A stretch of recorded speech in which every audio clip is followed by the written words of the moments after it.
et bienvenue. Bon, suite à la série des cours concernant la linguistique, la sociolinguistique, on est arrivé, je crois, au celui-là, les concepts clés de la sociolinguistique. Bon, qu'est-ce que ça veut dire les concepts clés de la sociolinguistique? D'abord, permettez-moi de vous inviter à voir le cours. Voilà. Bon. C'est celui-là. Les définitions de quelques concepts clés de la sociolinguistique. Bon. D'abord, dans les concepts clés, on va évoquer ce qu'on appelle le dialecte, le patois, le sabir, le pidgin et le créole. Bon, qu'est-ce que ça veut dire ces différents, je dirais, éléments de la sociolinguistique? Ce sont des parlers, lorsqu'on dit des parlers, des langues, mais c'est pas dans le sens où, c'est-à-dire on va les qualifier comme des langues bien encadrées, avec une grammaire, avec une phonétique, la lexicologie, la syntaxe, etc. Non. Ce sont on peut dire des langues hybrides, si on peut dire, c'est-à-dire des parlers qui n'ont pas arrivé ou bien atteint le statut, je dirais, social qui représente une langue, ou bien qu'on peut les déterminer comme une langue, parce qu'ils ont ce qu'on appelle des lacunes, des énigmes. Certains manquent de la phonétique, certains manquent un lexique, je dirais, riche. Certains sont délimités, on peut compter, c'est-à-dire sur les doigts, ou bien par le nombre de mots, etc. D'accord? On va commencer par le dialecte.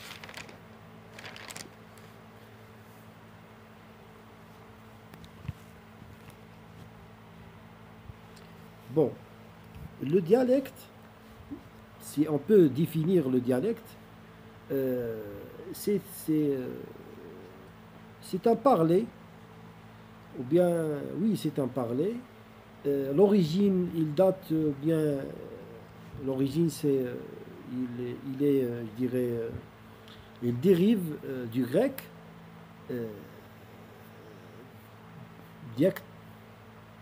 diaktos, c'est un substantif qui veut dire conversation. C'est un parler qui a un son, je dirais, qui a son propre système lexical et syntaxique et phonétique également. C'est un système considéré comme une langue, mais n'ayant pas acquis le statut, c'est-à-dire social. Comme je disais tout à l'heure, une langue, je dirais, parfaite, encadrée, avec tous ces éléments. Non, il manque des choses. Voilà. Ça, c'est par rapport à le dialecte. 2, vous avez le patois. Bon, concernant le patois,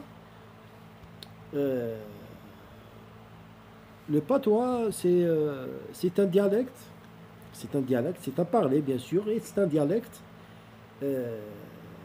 Un parler social réduit à certains signes phonétiques et qui aussi représentent des combinaisons. Il faut trouver deux termes qui se combinent, qui représentent un seul mot, utilisés dans une, je dirais, communauté bien déterminée, bien précise, mais restreint. Souvent, pardon, souvent, je dirais, souvent, comment dire, souvent, je dirais, rural, euh, généralement, hein, dérivé d'autres langues, je dirais officielles, de d'autres langues officielles, bien sûr. C'est un parler qui est très très délimité et n'est pas, je dirais, euh, utilisé euh, et échangé. Voilà. Maintenant, on arrive à ce qu'on appelle le sabir. D'accord? Le sabir, c'est un parler aussi. Et lorsqu'on dit le sabir, ou bien les sabirs, parce qu'il y a pas un seul sabir, il y a des sabirs. Ce sont des parlers, sont des langues composites, formant ou bien formées d'éléments qui forment d'éléments très différents, qui sont nés de contact. Ah, c'est très important de dire et souligner le mot contact. C'est un l'affrontement entre deux langues, un contact de deux ou plusieurs communautés. C'est-à-dire quand on a, c'est-à-dire le moment où l'affrontement des communautés, ou bien les cultures, bien sûr les langues aussi, les parler c'est-à-dire se, se heurtent et créent des parlers. Ces parlers, on les nomme les sabirs. Pourquoi? Parce qu'en général, ou bien, vous trouvez à la base qui sont, c'est une sorte, ou bien ils forment une matière, je dirais, homogène. Voilà. Euh, Homogène qui va donner, ou bien qui va donner le fruit, ou bien le résultat, ce qu'on appelle les sabirs. Parce que c'est-à-dire à l'origine, à la base, ils étaient deux ou bien plusieurs langues. D'accord? Ils possèdent un lexique, je dirais, pauvre et limité, bien sûr. Et, euh, et voilà. Ça, c'est la définition par rapport au sabir. Maintenant, on arrive à ce qu'on appelle le pidgin. Pardon, le pidgin. Le pidgin, c'est pas le pidgin, le pidgin. Bon, le pidgin, c'est quoi le pidgin? En général, le pidgin, c'est un parler, est une langue, euh, je dirais, seconde, née du contact avec l'anglais. Et on va expliquer avec je dirais, divers langues, oui, des langues d'extrême orient, comme le chinois, les langues asiatiques. Euh, en- et permettent, c'est-à-dire l'intercompréhension, je dirais. Euh, voilà, c'est-à-dire, on va expliquer bien qu'est-ce que ça veut dire le pidgin. Le pidgin, c'est bien sûr, à la base, c'est l'anglais qui va entrer en collision ou bien qui va entrer en collision ou bien je dirais, accueillir ou bien qui va s'introduire avec une autre, je dirais, langue, mais à condition, on a une exigence, c'est-à-dire qu'elle soit une langue d'Extrême-Orient. Extrême-Orient, c'est-à-dire les langues asiatiques, comme le chinois, comme le japonais, euh, le thaïlandais, etc. Alors, à la fin, cette incorporation, c'est-à-dire l'anglais qui va s'incorporer avec cette langue, je dirais, asiatique, elle va donner ce qu'on appelle le pidgin. D'accord? Maintenant, on arrive à ce qu'on appelle le créole. Le créole. Bon, bien sûr, je suis en train de vous lire des résumés comme ça, pour que vous arrivez à bien saisir et vous n'aurez pas besoin d'aller lire et lire des textes longs parce que c'est très fatigant et vous n'arrivez pas à saisir tout. C'est vraiment, euh, vous trouvez pas, c'est-à-dire suffisamment de temps pour écrire un résumé, je dirais, parfait, qui possède tout, c'est-à-dire, voilà. Bon, maintenant, on va terminer, on est arrivé au créole. On a dit que le créole, c'est quoi? D'abord, c'est un parler, d'accord? On est bien d'accord sur, c'est un parler. on le donne, c'est-à-dire on le nomme, ou bien on donne cette nomination, ou bien ce- ce- ce- cette appellation, le créole, pour à des sabirs, ou bien des pseudo-sabirs, ou bien des pidgins, c'est-à-dire des mots étrangers et où les personnes, non, c'est-à-dire, pardon, où je dirais, on les prononce avec la langue parlée ou les introduit avec d'autres langues. Qu'est-ce que ça veut dire? Je ne vais pas vous fourvoyer. euh, le créole, si on peut le déterminer, ou bien on donne l'exemple, par exemple, je ne sais pas si vous connaissez l'État de Haïti. Les Haïtiens, c'est une zone qui est pas loin de, je dirais, de l'Amérique du Sud, dans ces zones, à côté, je crois, du Brésil. C'est une île qui porte le nom de Haïti, euh, je crois, était colonisée par, c'est-à-dire l'Empire français. Alors, à la base, les habitants les Haïtiens, ils parlent français et ils ont le créole. Le créole, lorsqu'on parle de créole, c'est-à-dire le créole se produit par quoi? Il se produit par rapport à une série euh, euh, d'affrontations. C'est-à-dire le patois, il va affronter une langue. Comment? C'est-à-dire qu'à la base, ces pays, bien ces peuples parlaient, ils avaient des parlers. Ils avaient des parlers, un dialecte, ils avaient des patois, ils avaient un parler. N'importe quel, c'est-à-dire l'essentiel, ils avaient des parlers, d'accord? Lorsqu'une langue vient pour s'installer, bien sûr, lorsqu'une langue, on parle d'une culture qui vient pour s'installer, pour occuper cette zone, d'accord? Elle va exiger sa langue, n'est-ce pas? Alors, dans cette situation, on est entre, je dirais, on a une problématique. Et par rapport à la langue, on a deux situations. On a une langue qui est une langue dominante, celle du colonisé, d'accord? Euh, c'est-à-dire que euh, la langue qui est dominante et la langue, je dirais, qui était à la base, si on peut la décrire comme un patois ou bien un dialecte, euh, c'est un parler. On va la nommer un parler.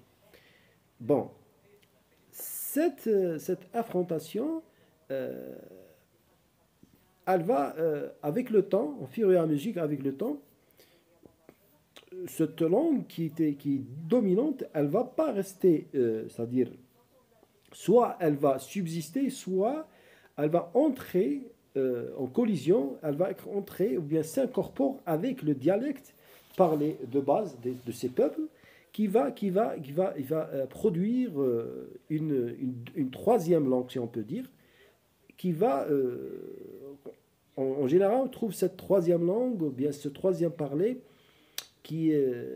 on trouve qui est un mélange entre la langue dominante, hein, et la langue des anciens. D'accord? Alors, ce parler, ici, on le nomme le créole. Le créole. Pourquoi? Parce qu'à la base, le créole, c'est quoi? Trouver euh, un français, hein, c'est un français, mais avec accent, avec des mots, je dirais, c'est pas doux, euh, voilà. C'est-à-dire que le créole se crée à travers, je dirais, si on peut dire, la succession de plusieurs civilisations. Voilà. C'est-à-dire, aujourd'hui, on a une civilisation qui vient pour, je dirais, occuper une zone, pardon, elle va exiger sa langue. Cette langue entre en collision, comme on a dit tout à l'heure, et puis elle va créer une autre langue qui est le créole, hein, ou bien un parler. Une deuxième civilisation qui va bien sûr exiger, c'est ça la loi du plus fort, elle va exiger sa langue, hein, elle va entrer avec quoi? Avec le français? Non, le français n'existe pas. Avec la langue qui était déjà? Non. Avec le créole, d'accord? Avec ce créole. Elle va créer avec le temps, elle va créer une troisième. Et, ça, et, euh, et ainsi de suite. Oui, c'est-à-dire, on peut dire, c'est un mariage entre une langue forte et un dialecte qui va créer une troisième, je dirais, langue, ou bien un parler qui se nomme créole. On va le nommer toujours créole. Ce créole, c'est un, je dirais, un parler qui est hybride, qui est l'issue, je dirais, euh, l'issue de toujours d'un mariage, je dirais un mariage qui n'est pas formel, toujours euh, entre une langue haute et une langue basse, ou bien une variété haute et variété basse. D'accord? Bon, de cette manière, on a terminé la définition des 2, 3, 4, je crois, on a 4, 5, pardon. Euh, Maintenant, on arrive, je crois, à un autre truc. Bon, maintenant, on arrive à un autre terme qui est la variété. Hein. Ça, ce concept, il n'a rien à voir avec le, avec, euh, avec le cours variété, parce que le variété, c'est un cours à part entier, hein, et c'est différent. Mais la variété ici évoquée dans les cours de ce qu'on appelle les concepts clés de la sociolinguistique, c'est la vision de Fishman. Fishman, c'est un sociolinguiste. Bon, je vais vous lire un petit peu. Bon, la sociolinguistique, selon Fishman, la sociolinguistique recourt au terme de variété. Au lieu de langue, sont ont donné une définition concise.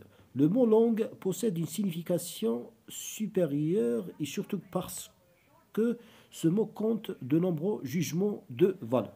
Il manifeste une opinion, il suscite une émotion langue maternelle et révèle une prise de position. Il a un aspect officiel et un statut politique alors que la variation est plus ou moins neutre. Cependant, comment et par qui une variété est-elle considérée comme une autre langue? Exemple, le berbère qui devient langue nationale, le terme de variété contrairement, bon, etc. Qu'est-ce que ça veut dire? Selon Fishman, il nous donne sa vision par rapport à la variété. C'est-à-dire que, selon Fishman, bon, selon Fishman, il recourt au terme de variété ou bien de langue, elle est, selon lui, la langue, elle est neutre. C'est-à-dire que la sociologie, euh, d'abord, elle est la base.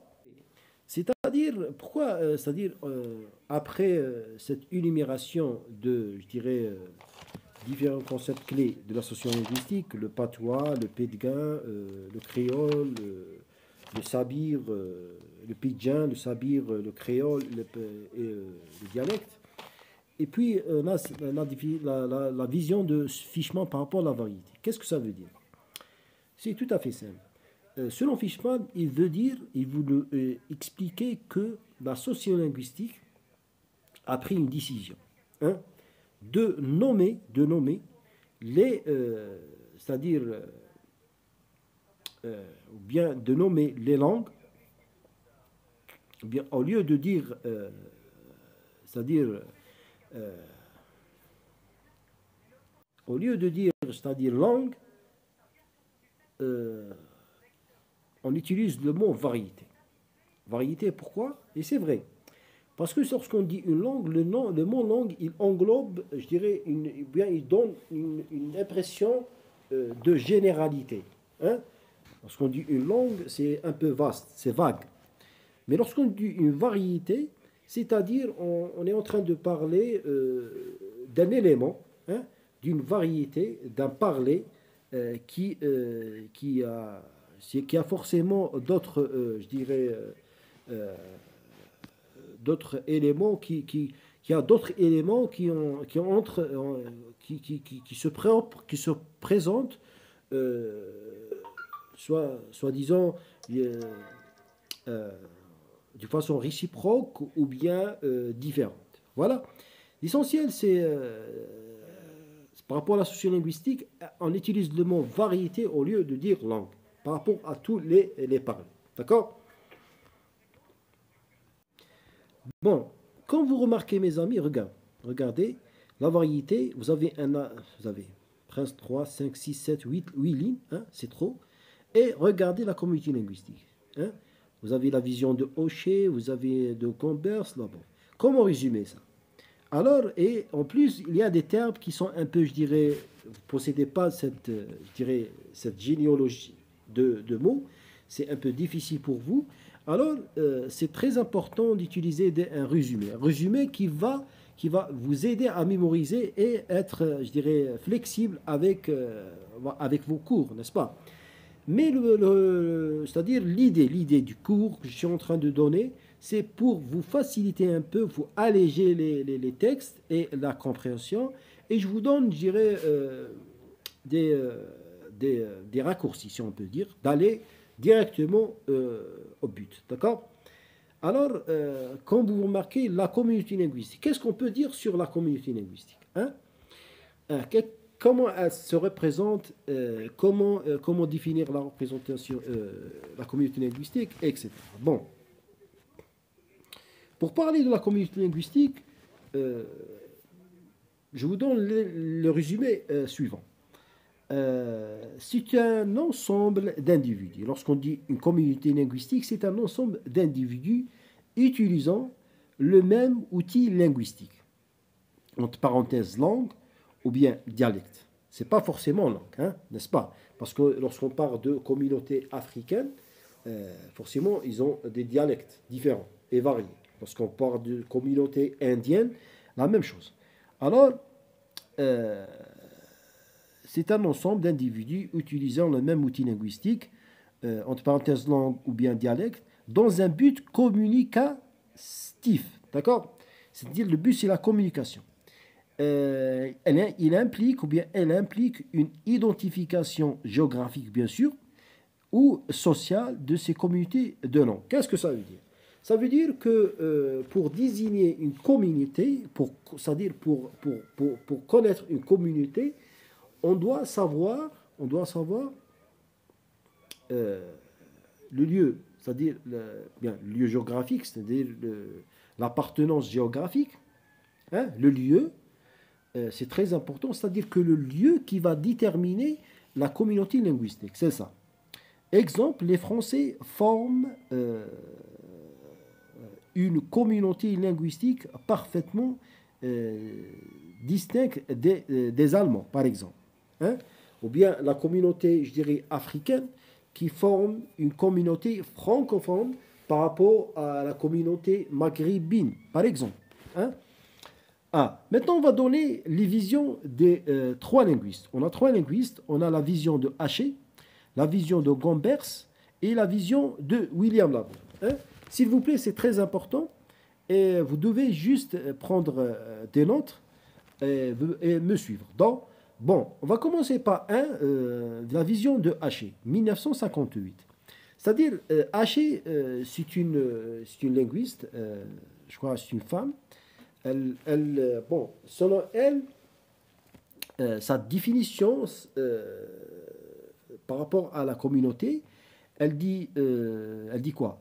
Elle propose une définition basée sur la langue parlée par l'individu dans une communauté. Exemple, les francophones, les anglophones, etc.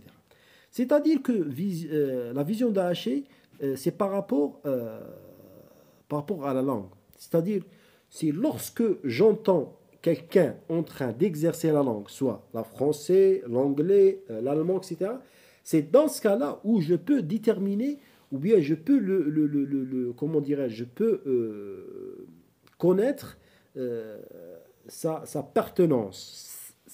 Et lorsque j'arrive à connaître la pertenance, comme ça, je suis arrivé à connaître sa communauté linguistique. C'est-à-dire, c'est par rapport à l'exécution, à l'articulation, à l'exécution, à la pratique de la langue. Bon, Maintenant, 2, la vision de Gambers, 1968. Ça, c'est les visions et le point de vue de chaque linguiste par rapport à la communauté linguistique. Alors, Gambers, qu'est-ce qu'il nous dit? Et bon, selon Gambers, c'est par rapport à l'interaction qui va définir soit monolingue ou bien multilingue. Qu'est-ce que ça veut dire monolingue? Monolingue, c'est quelqu'un qui parle une seule langue. Multilingue, c'est plusieurs langues, n'est-ce pas? Qui caractérise la communauté linguistique. Bon, bref, c'est-à-dire selon Gambers, selon Gambers, il détermine la communauté linguistique selon, je dirais, on peut dire le bagage langagier, si on peut dire, de l'individu. C'est-à-dire si quelqu'un exerce une langue, hein, on va le nommer, ou bien le déterminer, ou bien monolangue, comme ça, on va connaître, ou bien connaître que on va connaître, c'est-à-dire ses dérives, hein. On va connaître, c'est-à-dire son origine, on va connaître, c'est-à-dire sa pertenance, sa communauté.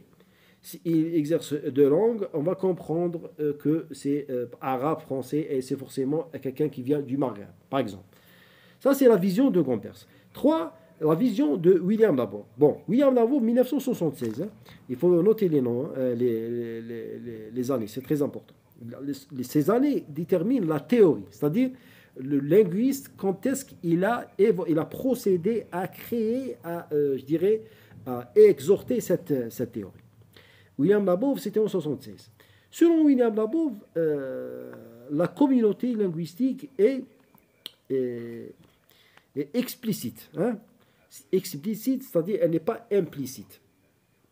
Et explicite. Elle est, c'est-à-dire elle est à l'extérieur. Elle est apparente. Hein?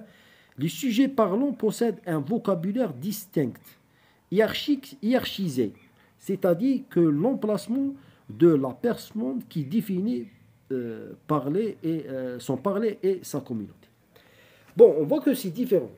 Haché a donné son avis, c'est par rapport à, c'est-à-dire l'expression. Gambers, il a dit, voilà, c'est par rapport au bagage. Si quelqu'un il parle une langue, on va déterminer son appartenance. Ici, il parle deux, on va parler, etc. William Labov, il dit non, c'est par rapport à quoi? À l'emplacement. L'emplacement qui va définir la communauté linguistique. Ah. Et on peut être contre, hein, par exemple, moi je suis contre William Labov. William Labov, il dit, voilà, selon l'emplacement. Par exemple, moi je suis algérien, hein, je parle arabe et français, et je suis aux États-Unis. Ah. Maintenant, je suis aux États-Unis, je parle soi-disant l'anglais, hein, je suis en train d'apprendre l'anglais. Est-ce que si je parle français ou bien arabe ou bien anglais, qui va déterminer la communauté linguistique? Bien sûr, vous allez être contre ça. Mais en fait, à la fin, il reste une théorie importante à étudier et réfléchir par rapport à ça. Parce que on sait bien que ce sont des penseurs, des savants, ils ne disent pas n'importe quoi. Alors c'est forcément, il y a quelque chose derrière cette théorie. Selon William Labov, il a dit selon l'emplacement, c'est-à-dire votre emplacement qui va définir votre communauté linguistique. Hein. Et il faut bien mettre 2 lignes ou bien 3 lignes rouges sur le mot communauté. Communauté, ça ne veut pas dire l'origine, ça ne veut pas dire le pays. Hein. Communauté, le communauté veut dire l'emplacement, veut dire aussi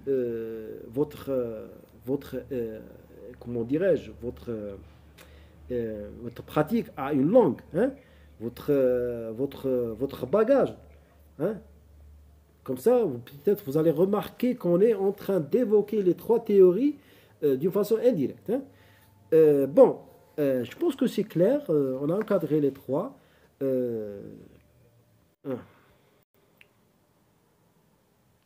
Bon, on est arrivé maintenant la langue et culture, d'accord? Contact de langue. Hein? Et on va aussi évoquer vous avez langue et culture, contact de langue et compétences communes. Bon, le contact langue et culture, qu'est-ce que ça veut dire? Langue qui sert de support à une littérature écrite et qui joue un rôle important dans la diffusion du maintien d'un certain type de culture. La langue qui sert un support à la culture, c'est-à-dire la littérature. C'est-à-dire que la langue, c'est la base de la littérature écrite, et bien sûr orale aussi, hein, qui joue un rôle important dans la diffusion de la maintien de certains types de cultures. C'est-à-dire que la langue, elle préserve la littérature, hein, et comme ça, lorsqu'on préserve la littérature, on arrive à donner gage, à donner une garantie, une assurance à ce qu'on appelle la culture en général. D'accord? Ça, c'est par rapport à la langue culture. Deux contacts des langues. Les contacts des langues, qu'est-ce que ça veut dire? Bon, le contact des langues, c'est bien sûr le mariage des langues, hein. On peut dire même l'immigration de la langue. La langue, elle déplace, hein. Euh, on n'entend pas, en entendant par contact de langue aussi bien un état. Normalement, un état, il y a une petite faute ici. Oui, été, on dit un état. Un état psychologique de l'individu qui utilise plus d'une langue que l'utilisation de deux, en plusieurs codes dont le rapport entre les individus et entre langues. D'accord? Le contact de langue, si on peut faire un petit résumé, on dit quoi? On dit que le contact de langue, c'est le contact avec plusieurs langues et groupes, langue et culture, la langue qui sert de support à une littérature écrite et qui joue un rôle important dans la diffusion et le maintien de certains types de cultures. On a dit ça au début. Euh, euh, le contact des langues est un état psychologique de l'individu qui utilise plus d'une langue. Qu'est-ce que ça veut dire? C'est-à-dire que ici on fait référence à ce qu'on appelle le bilinguisme et le bilingualité. Le bilinguisme, c'est, euh, c'est vaste, c'est plusieurs langues, hein. Et bilingualité, je crois, c'est bon, par rapport au bilinguisme, par exemple, on donne l'exemple aux États-Unis, j'ai trouvé le bilinguisme, c'est-à-dire que les, euh, les individus parlent. euh, Moi, des fois, j'arrive je n'arrive pas, c'est-à-dire à donner, parce que vous savez bien on est tous infestés par l'oubli, mais c'est pas grave.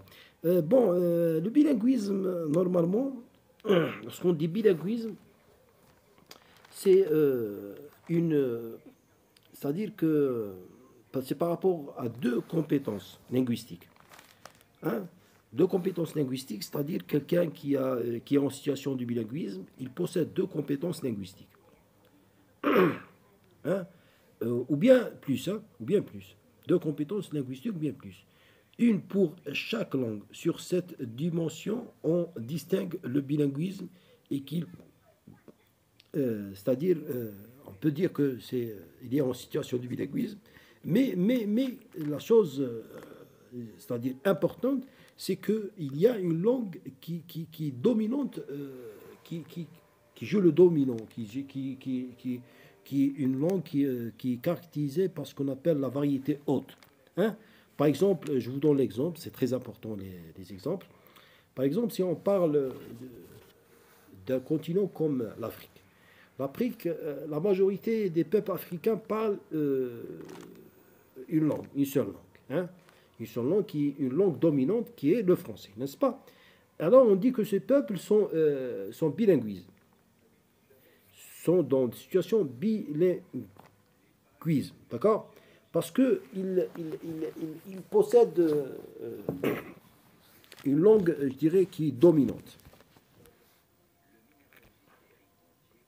par rapport à l'autre. Il faut savoir aussi que dans le bilinguisme, il existe des variétés. Ça, c'est pas notre sujet, c'est juste vous donner une petite information et on passe.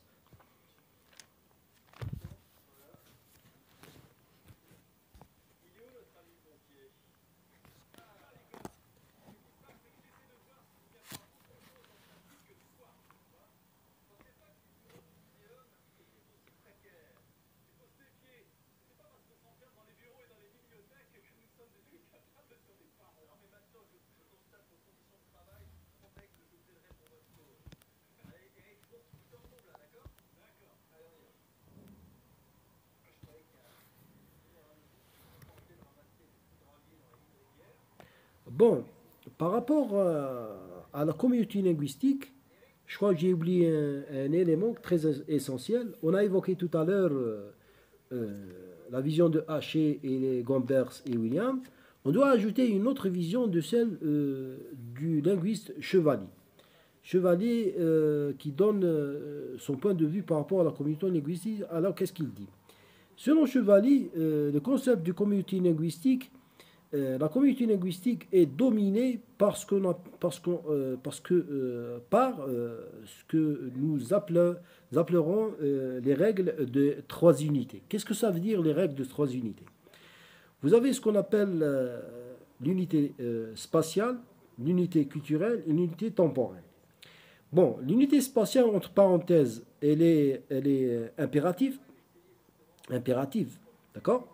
L'unité temporelle, elle est nécessaire, entre parenthèses nécessaire, et l'unité culturelle est respectée, d'accord? Respectée. Bon, il ne faut pas vous casser la tête, vous devez juste retenir cette définition, d'accord? Et n'oubliez pas de les ajouter par rapport à d'autres, les autres visions par rapport à la communauté linguistique. Ah, maintenant on arrive à ce qu'on appelle, je crois, la notion compétence et communication. Bon, je vais vous lire, je crois, c'est le paragraphe avant-dernier par rapport à ce cours. La compétence de la communication, pour communiquer, il ne suffit pas de connaître la langue. C'est-à-dire, pour communiquer, je n'ai pas besoin d'être, je dirais, meilleur, avoir un niveau oratoire soutenu par rapport à la langue. Hein. Parce que le but de la langue, le but de la communication, c'est quoi? C'est de transmettre. D'accord? Si vous arrivez à transmettre, c'est-à-dire l'information avec une langue, je dirais, propre, ça c'est le but. Ça c'est le but de la langue en général. Ça, c'est par rapport aux compétences de la communication. D'accord? Et il ne faut pas oublier, lorsqu'on dit compétence, on dit performance. Ça, c'est un concept qui, je dirais, un peu sous-jacent. Mais lorsque vous lisez compétence, c'est forcément, elle est liée au concept de performance.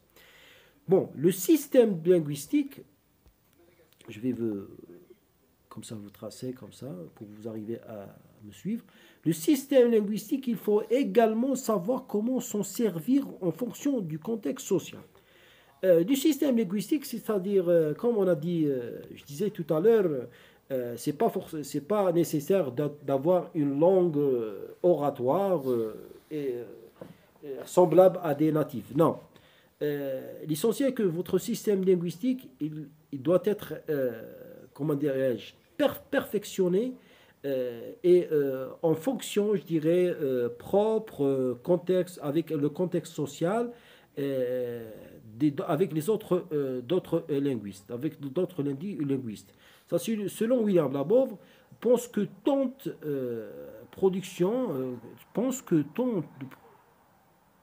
pardon, il y a une erreur ici, regarde, il y a une erreur, pense que toute production linguistique manifeste des régularités et peut donc faire l'objet d'une description. Qu'est-ce que ça veut dire? Selon William Labov, pense que toute production linguistique, c'est-à-dire lorsqu'on est en train de produire la chapardée, des mots, des phrases, etc. On est en cours de communication. Manifeste, c'est-à-dire elle nécessite des régularités et peut donc faire l'objet d'une description. C'est vrai. Toute communication, elle nécessite bien sûr comment dirais-je, des règlements, des régularités, comment dirais-je, une structure, une feuille de route, si on peut dire. Voilà, elle nécessite des objets, elle a besoin de beaucoup de choses. À la fin, on va avoir, je dirais, un produit final qui va décrire une situation, ou bien qui va nous donner des explications par rapport à une situation, etc. je peux vous ajouter quelque chose par rapport aux compétences et communication. Ce que vous devez retenir, et je vais vous aussi vous éclairer vos informations, activer, éveiller ce que vous avez appris pendant la deuxième année. Il faut savoir que lorsqu'on parle j'ai dit tout à l'heure, compétences, et on fait aussi référence à ce qu'on appelle la performance. Il faut aussi donner la définition de compétence et performance. Hein? Lorsqu'on dit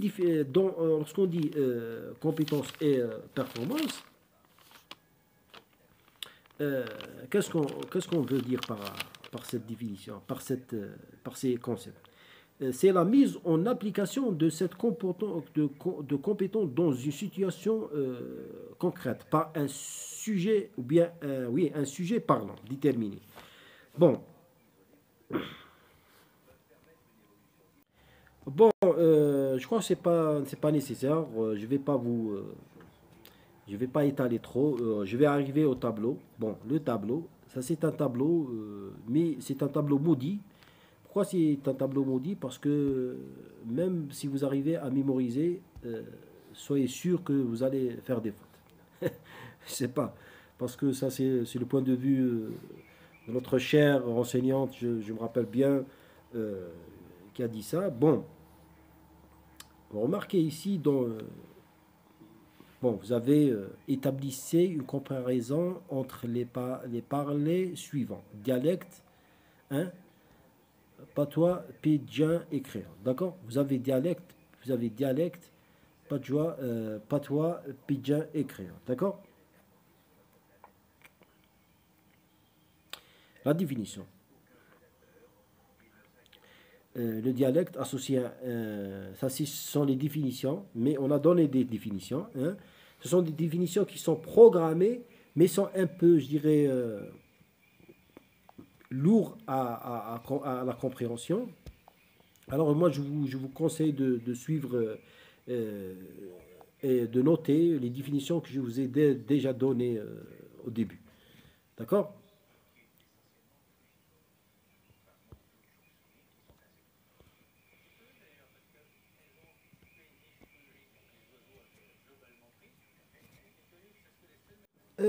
Bon, je pense qu'on est arrivé à la fin de cette vidéo. Je vous remercie énormément de votre fidélité, de votre fidélité et de votre aussi de votre dévouement. Je vous souhaite que du succès et pardonnez-moi si j'ai prononcé mal, j'ai oublié quelque chose ou bien j'ai expliqué mal. C'est pas, on est humain, hein, et on est tout dans le bain de l'apprentissage. Ce qui compte, je pense, c'est la prononciation. C'est très important. On est en train d'apprendre. Et voilà. Ma connaissance, elle n'est pas, je dirais, innée. Elle est acquise. On acquit toujours et quotidiennement des choses et on aimerait bien échanger ces choses. L'essentiel, c'est le tempérament, qui soit un tempérament de solidarité et de respect. Alors, je vous laisse. Allez, à tout à l'heure.